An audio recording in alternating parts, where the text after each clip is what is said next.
Good afternoon everyone. Students, आप सबको जैसे कि पता होगा कि यूजीसी का जो एग्जाम है वो आने वाला है और एक बहुत फ्रीक्वेंट क्वेश्चन बच्चों का रहता है कि एग्जाम को अप्रोच कैसे करना है, नोट्स किस तरह से प्रिपेयर करने हैं, बुक लिस्ट क्या रहेगी, ये सारी चीजें। तो आज इन्हीं सारे क्वेश्चंस का मैं इस वीडियो में आंसर करूंगा।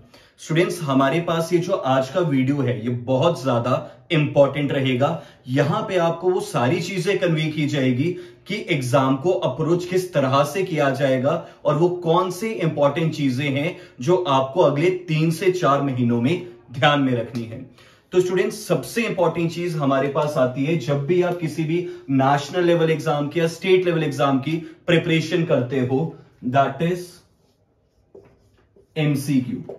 हमारे पास स्टूडेंट्स यहां पर थ्योरेटिकल नॉलेज होना इनफ नहीं है, क्योंकि देखो नेशनल लेवल के एग्जाम में हर एक बच्चा पढ़ के आएगा। हर एक बच्चे ने अपना सब्जेक्ट +1 से पढ़ा है, ग्रेजुएशन में भी पढ़ा है, मास्टर्स में भी पढ़ा है। ये बहुत एक सिंपल सी चीज है कि हर एक बच्चा एग्जाम में पढ़ के आ रहा है, बट हर एक बच्चे का जेआरएफ क्लियर नहीं होता। उसका रीजन होता है कि हम पढ़ के तो जाते हैं, रट्टा तो मार के जाते हैं, बट पढ़ी हुई चीजों को एमसीक्यू में कन्वर्ट नहीं करते हैं। तो याद रखना, आपका कोई ओरल टेस्ट या वर्बल टेस्ट नहीं है, कोई नॉलेज नहीं देख रहा आपकी। आपने जो पढ़ा है, जो आपको थ्योरेटिकल नॉलेज है, आपको उसको क्या करना है, एमसीक्यू में कन्वर्ट करना है। अब इसमें होता क्या है, फॉर एग्जाम्पल आपने केन्स की थ्योरी पढ़ी, ठीक है, या फिर आपने for example methods of teaching को पढ़ा, ठीक है। अब आपका काम क्या होगा कि जो आपने पढ़ा है ना, आपको पता होना चाहिए कि यहां से किस तरह का क्वेश्चन निकल सकता है।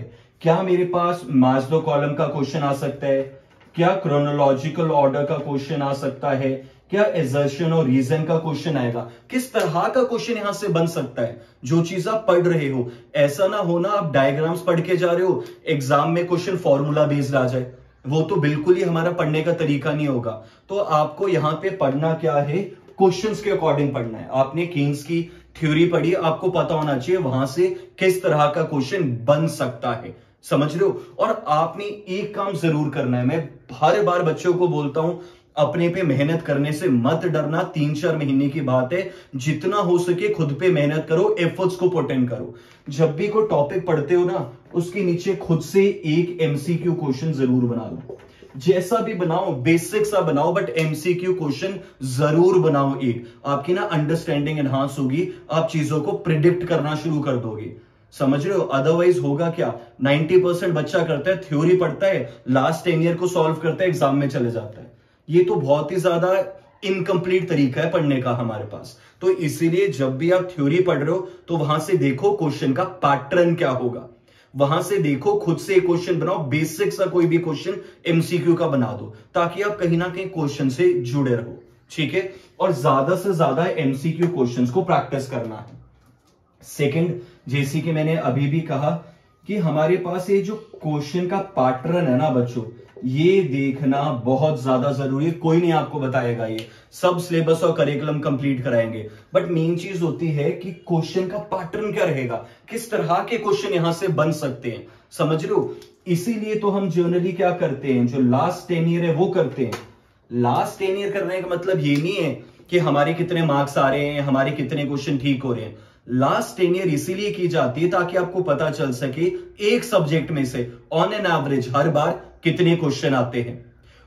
उसको उतना ही टाइम में अलॉट करना है। अगर माइक्रो से 10 क्वेश्चन आ रहे हैं और पब्लिक फाइनेंस से 2 क्वेश्चन आ रहे हैं, तो पब्लिक फाइनेंस को कम टाइम दूंगा, माइक्रो को ज्यादा टाइम दूंगा। और ये देखना कि क्वेश्चन का पैटर्न क्या है हमारे पास, इसलिए 10 ईयर किया जाता है, ठीक है। तो आपको पता चल जाएगा कि हमारे पास अगर आप कॉस्ट का चैप्टर कर रहे हो तो वहां पे आपको डायग्राम करना जरूरी है, ठीक है। अगर आप मार्केट्स का चैप्टर कर रहे हो माइक्रो इकोनॉमिक्स में, परफेक्ट कंपटीशन वगैरह, तो आपको पता चल जाएगा कि वहां इक्विलिब्रियम पे क्वेश्चन आएगा, या वहां पे इस तरह का क्वेश्चन आएगा, एसी, एमआर, वीसी, इस तरह का। तो आप वही चीजों पे ज्यादा फोकस करोगे, समझ रहे हो। ऑलिगोपॉली पे कर रहे हो तो मॉडल पढ़ के जाओगे आप, ठीक है। पता है वहां से थ्योरेटिकल क्वेश्चन ही निकलेगा, ना फॉर्मूला निकलेगा, ना एजर्शन, रीजन, ना कुछ और। जीडीपी की आप थ्योरीज पढ़ रहे हो, आपको पता है एजम्पशन पे फोकस करना है, क्रक्स पे फोकस करना है, किसने क्या बोलना था, और क्रोनोलॉजिकल ऑर्डर पे फोकस करना है। इंडियन इकोनॉमी पढ़ रहे हो, आपको पता है जीके बेस्ड क्वेश्चन निकलेगा ही निकलेगा यहां पर। तो वो आपको देखना बहुत जरूरी है कि क्वेश्चन का पैटर्न क्या होगा। ठीक है, तो सबसे पहले तो हमारे पास है, जितना हो सके उतना एमसीक्यू प्रैक्टिस करो, ज्यादा से ज्यादा एमसीक्यू क्वेश्चंस को प्रैक्टिस करना है। मैंने अपना टेलीग्राम का जो ग्रुप है उसका लिंक डिस्क्रिप्शन में मेंशन किया है, मैं वहां पे हर एक सब्जेक्ट के टेस्ट सीरीज क्वेश्चंस प्रोवाइड करता हूं, तो आप वो ज्वाइन कर लीजिए। ऑलरेडी उसमें 6000 प्लस स्टूडेंट्स है, तो वहां पे आपको ये जो कंटेंट है क्वेश्चंस है मिल जाएंगे, बट इन चीजों को ध्यान में रखना है आपने। ठीक है, तीसरी चीज जो मेरे अकॉर्डिंग सबसे इंपॉर्टेंट है, इसके बिना एग्जाम क्लियर करना बहुत टफ है, जो कि आ जाता है टाइम टेबल। अब बच्चों टाइम टेबल का मतलब क्या होता है, मैं अपने टाइम में क्या करता था, डेली रात को सोने के पहले ना मैं लिख कर सोता था मैंने अगले दिन पढ़ना क्या है, कौन कौन से सब्जेक्ट्स पढ़ने हैं। मतलब मैं ढूंढने नहीं बैठता था सुबह उठ के कि चलो माइक्रो पढ़ लेता हूं, चलो मैं टीचिंग पढ़ लेता हूं, चलो सिलॉजिम्स कर लेता हूं। नहीं, आपने डेली रात को सोने के पहले प्लान करना है कि अगले दिन मैंने पढ़ना क्या है, ताकि पूरे 24 घंटे को मैनेज कर सकूं। अगर आप प्लान करके चल रहे हो तो 24 आवर्स आपके लिए मोर देन इनफ है। फिर चाहे आप जॉब करते हो, चाहे आप घर का काम कर रहे हो, या फिर आप लोग कहीं पे बाहर पढ़ रहे हो, एमए कर रहे हो, अगर टाइम टेबल है कोई प्रॉब्लम नहीं आनी चाहिए आपको।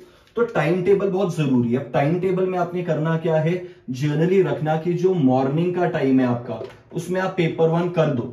मतलब ये होना चाहिए कि 6 बजे से 8 बजे तक या 9 बजे तक आपने अपना पेपर 1 है कंप्लीट कर देना, सुबह पेपर 1 निपटा दिया करो। ठीक है, दूसरी चीज, आप लोगों ने पढ़ना कैसे है, आवरली बेसिस पे, घंटों के हिसाब से पढ़ना है। पहले आपने बता देना कि कल में टीचिंग करना है 6 से 7 बजे तक, और 7 बजे से लेकर 7:30 बजे तक मैंने जो टीचिंग है उसके क्वेश्चंस करने। ठीक है, उसके बाद 8 बजे से लेकर 9 बजे तक मैंने करना है फॉर एग्जाम्पल माइक्रो इकोनॉमिक्स, और 9:30 तक उसके क्वेश्चन। मतलब ये टाइमिंग के हिसाब से पढ़ना है, घंटे के हिसाब से। अदरवाइज पता क्या होगा, माइक्रो की बुक खोलोगे, दिन के 2 बज जाएंगे, आप माइक्रो पढ़ रहे होगे, ये सिनारियो होता है फिर। तो इसीलिए आपने घंटे के हिसाब से पढ़ना है। अब आपको पता कैसे चलेगा कि किस सब्जेक्ट को कितना टाइम देना है, नंबर ऑफ क्वेश्चन के अकॉर्डिंग, जो मैं स्टार्टिंग में भी बोल रहा था कि अगर मेरे पास किसी सब्जेक्ट से ज्यादा क्वेश्चन आ रहे हैं तो आप उसको ज्यादा टाइम अलॉट करो। ठीक है, बट पूरा दिन में अलॉट करना है, मैक्सिमम ये होता है 2.5 घंटे अलॉट कर दिए। तो किसी भी सब्जेक्ट को पढ़ना शुरू करोगे 2.5 आवर्स आप दे सकते हो, कोई प्रॉब्लम वाली बात नहीं है, बट पूरा दिन मत बैठे रहना, सैचुरेशन आ जाएगा आपका। तो हमने क्या करना है, घंटे के हिसाब से पढ़ना है, ये आवर्स रात को डिसाइड कर लेने कि किस सब्जेक्ट को कितना मैंने टाइम देना है। अब इस 2.5 घंटे में ना, फॉर एग्जाम्पल आपने माइक्रो इकोनॉमिक्स को 6 बजे से लेकर कहा कि मैं तो भाई 8:30 तक पढ़ूंगा, इस 2.5 घंटे में चाहे एक पेज पढ़ो चाहे पूरी माइक्रो, फर्क नहीं पड़ता। जैसे ही 2.5 घंटे खत्म हुए, माइक्रो बंद, अगला सब्जेक्ट शुरू। क्योंकि एग्जाम में जो मेरिट बनेगी ना, पेपर 1 और 2 को कंबाइन करके बनेगी, हर एक सब्जेक्ट की इंपॉर्टेंस रहेगी वहां पर, ये चीज याद रखना। समझ रहे हो? तो एक तो आपने टाइम टेबल बनाना है, और आप लोगों ने क्या करना है, घंटे के हिसाब से पढ़ना है, ताकि दिन मैनेज हो जाए आप लोगों का। ठीक है, इस तरह से होगा कि आप पेपर 1 भी पढ़ रहे हो और इकोनॉमिक्स भी पढ़ रहे हो साइमल्टेनियसली। आपके एक पेपर 1 का सब्जेक्ट हो रहा है, 2 आपके इकोनॉमिक्स के हो रहे हो, तो एक दिन में आप 3 सब्जेक्ट्स पढ़ रहे हो साइमल्टेनियसली, और क्वेश्चंस को भी आप लोग सॉल्व कर रहे हो। तो ये एक हमारे पास बहुत ज्यादा इंपॉर्टेंट चीज यहां पर रहेगी।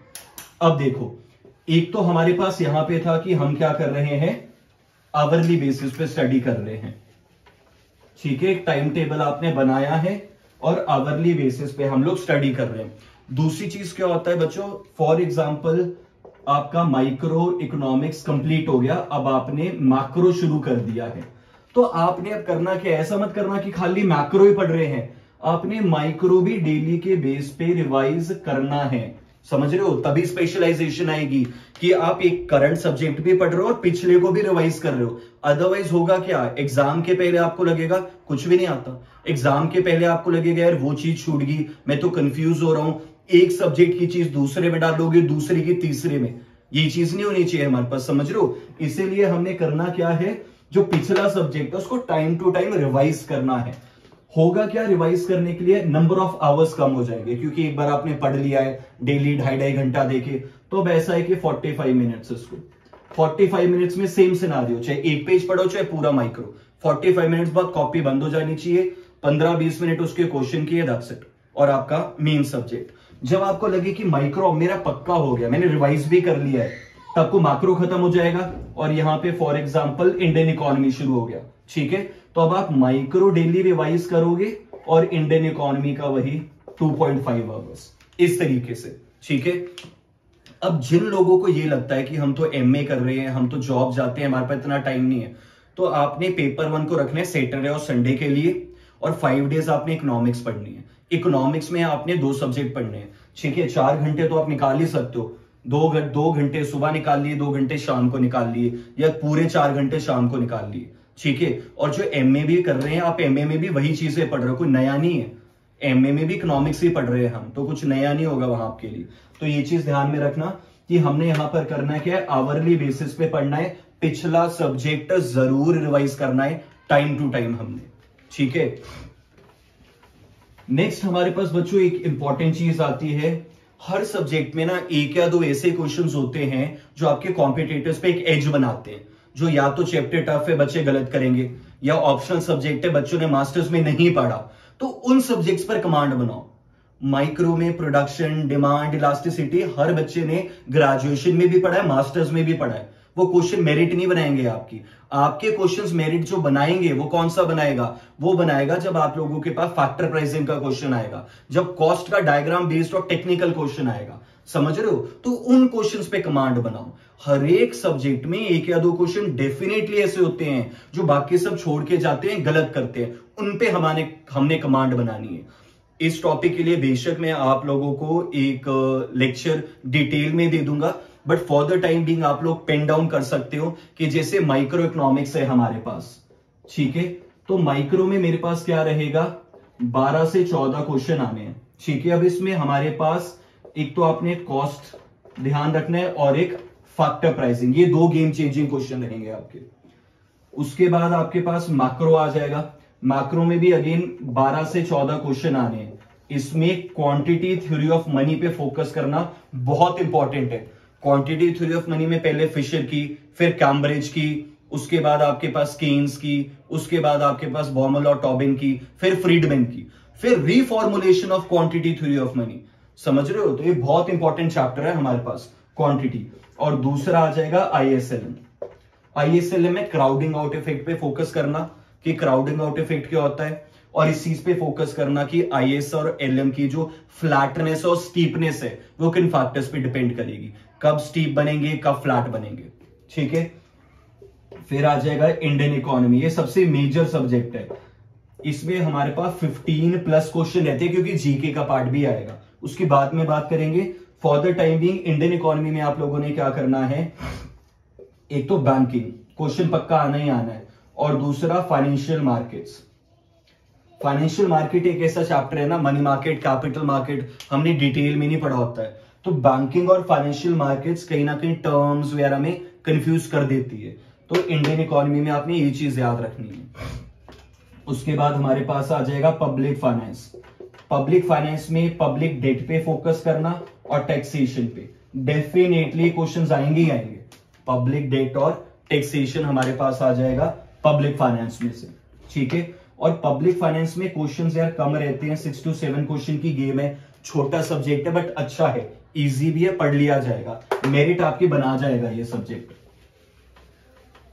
ठीक है, उसके बाद आप लोगों के पास आ जाता है जीडीपी। अब बच्चों जीडीपी में बहुत सारी थ्योरीज है, इंपॉर्टेंट भी सारी थ्योरीज है, बट मेन मैं आपको बता रहा हूं जीडीपी, क्योंकि मैक्सिमम जो बच्चे हैं हमारे पास गलत करते ही करते हैं। ठीक है, तो जीडीपी में एक तो आप कार्ल मार्क्स की थ्योरी अच्छे से करना, एक रिकार्डो की थ्योरी करना है, एक हमने करना है रॉबिन्सन, मिसेस जॉन रॉबिन्सन की, एक हम लोगों ने करना है हैराडोमर, एक करना है आपने सोलो, एक करना है मीड, एक करना है केल्डर। ये 7 थ्योरीज तो बाय हार्ट करके चले जाना।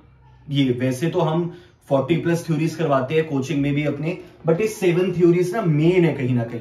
ये 7 थ्योरीज आप बोल सकते हो गेम चेंजिंग है, कंफ्यूजिंग है, या बच्चे गलत करके आएंगे। ठीक है, तो ये 7 थ्योरीज है, बहुत ज्यादा इंपॉर्टेंट, अच्छे से परफॉर्म करना है इसको।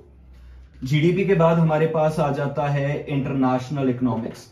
अब देखो इंटरनेशनल इकोनॉमिक्स में एक तो आप लोगों ने ध्यान रखना है कि हमारे पास फॉरेन एक्सचेंज रेट का जो चैप्टर है, बहुत ज्यादा इंपॉर्टेंट है ये, ठीक है।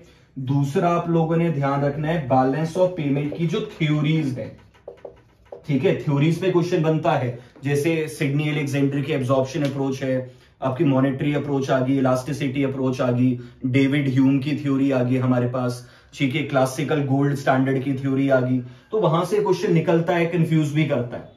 और फॉरेन एक्सचेंज मार्केट है जो बहुत बड़ा चैप्टर है, अच्छे से कर लेना इसको, 2 क्वेश्चन निकल सकते हैं फॉरेन एक्सचेंज मार्केट से, ठीक है। इंटरनेशनल इकोनॉमिक्स से भी अगेन हमारे पास 12 से 14 क्वेश्चन रहते हैं, ठीक है। उसके बाद हमारे पास आ जाता है स्टैट्स। स्टैट्स के बच्चों क्वेश्चन तो 5 ही आएंगे, बट गेम चेंजिंग है आपके, छोड़ के बिल्कुल मत जाना। स्टैट्स एक ऐसा सब्जेक्ट है जिसमें हमें पता है कौन सा क्वेश्चन आना है, और इसमें ना ऑप्शन क्लोज आएंगे, ना कंफ्यूज कर पाएंगे, ना टाइम वेस्ट होगा। अगर आता है टिक करोगे, आगे बढ़ जाओगे। बहुत डायरेक्ट क्वेश्चंस आते हैं स्टैटिस्टिक्स में। एक तो रिग्रेशन का चैप्टर कर लेना, क्वेश्चंस कर लेना सॉल्व करने के लिए, क्वेश्चन निकलेगा। एक कर लेना प्रोबेबिलिटी का चैप्टर, और एक कर लेना हाइपोथेसिस का। ये 3 मेन रख लो। रिग्रेशन का चैप्टर आएगा क्वेश्चन फॉर्म में, प्रोबेबिलिटी क्वेश्चन आएगा सॉल्व करने को। स्टैटिस्टिक्स में यही 2 क्वेश्चन आते हैं जो सॉल्व करने को आते हैं, बाकी थ्योरेटिकल रहता है। हाइपोथेसिस में T test, F test, Z test, chi square, ANOVA, ANCOVA, ये सारा कर लेना। 5 क्वेश्चन यहां से निकल जाएंगे। तो ये मैंने आपको बच्चों जो गेम चेंजिंग क्वेश्चन है वो कन्वे किए हैं। लास्ट हमारे पास आ जाता है इकोनोमेट्रिक्स। अब इकोनोमेट्रिक्स वैसे तो मैं लेक्चर्स में बिल्कुल स्क्रैच और बेसिक से करवाऊंगा, क्योंकि पढ़ा नहीं होता है बच्चों ने, बट इकोनोमेट्रिक्स कहीं ना कहीं अगेन गेम बना देगा, आपकी मेरिट बना देगा। इसमें एक तो आपने साइमल्टेनियस इक्वेशंस याद रखनी है, दूसरा टाइम सीरीज, तीसरा मल्टी कोलिनियरिटी, ऑटो कोरिलेशन और हेटेरोस्केडासिटी। 2-3 क्वेश्चन गारंटी निकल जाएंगे यहां से। साइमल्टेनियस इक्वेशन कर लेना, order condition, rank condition. Time series कर लेना, कोइंटीग्रेशन, यूनिट रूट, ग्रांगर कॉजुअलिटी, वो सब। मल्टी कोलिनियरिटी, ऑटो कोरिलेशन और हेटेरोस्केडासिटी, ये 3 मेन है। यहां से आपके 2 क्वेश्चन तो डेफिनेटली निकल जाएंगे, मेरिट बन जाएगी। 5 क्वेश्चन है, 2 घर से ठीक है मेरे, समझ रहे हो। तो ये यहां से इकोनोमेट्रिक्स से इनमें से 2 क्वेश्चन डेफिनेटली आएंगे। तो बच्चों ये हमारे पास एक ओवरव्यू था, इसको अच्छे से सारे के सारे पेन डाउन कर लो। अब हमारे पास टाइम टेबल भी आपने बना लिया है, आपको ये भी पता चल गया है कि हमारे पास क्वेश्चन के पैटर्न के अकॉर्डिंग मैंने पढ़ना है, ठीक है। अब मेन चीज हमारे पास आती है कि ज्यादा से ज्यादा क्वेश्चंस को हमने प्रैक्टिस करना है। लास्ट हमारे पास जो इंपॉर्टेंट चीज है that is continuity and consistency. Daily के बेस पे जितना पढ़ोगे ना, वही आपका एग्जाम क्लियर करेगा। ये 3 से 4 महीने आपको स्ट्रगल भी करना पड़ेगा, पिसना भी पड़ेगा, but at the end of the 4 months ना एग्जाम क्लियर हो जाएगा। आगे का जो आपका टाइम है वो सिक्योर हो जाएगा। तो इसलिए आप लोगों ने करना क्या, एक तरीके से पढ़ना है, टाइम टेबल बनाना है, ज्यादा से ज्यादा क्वेश्चंस को प्रैक्टिस करना है। एक दिन में 3-3 सब्जेक्ट्स पढ़ने हैं, एक सब्जेक्ट कंप्लीट हो गया उसको डेली आवरली बेसिस पे रिवाइज करना है। ये आपका तरीका होना चाहिए पढ़ने का। और एक चीज याद रखना, किताबों से अंडरलाइन करके मत पढ़ते रहना, अपने हैंड रिटन नोट्स जरूर बनाना। हम आज तक जब भी कहीं पे टीच करते हैं, वही जो 7-8 साल पहले नोट्स बनाए हुए थे उन्हीं में से पढ़ाते हैं। तो हैंड रिटन नोट्स बनाना बहुत जरूरी है, और उनमें एडिशंस करते रहो। कोई भी टेस्ट में क्वेश्चन अच्छा लगता है, उठा के वहां पे ऐड कर लो, ताकि अगली बार जब आप पढ़ो उस क्वेश्चन के पैटर्न के अकॉर्डिंग पढ़ो। थ्योरी पढ़ने का फायदा तभी अगर आपको पता है वहां से क्वेश्चन का पैटर्न क्या है। अदरवाइज आप थ्योरी पढ़ते रहोगे, क्वेश्चन कुछ और ही निकल रहा होगा वहां पे, उस चीज का कोई फायदा नहीं है, ठीक है बच्चों। तो बाकी आप इस चैनल को जरूर सब्सक्राइब कर लीजिए। आगे मैंने अपने लेक्चर्स को शुरू करना है, जहां मैं पेपर 1 और इकोनॉमिक्स कंप्लीटली आप लोगों को यहां पर टीच करूंगा। Thank you so much, best of luck.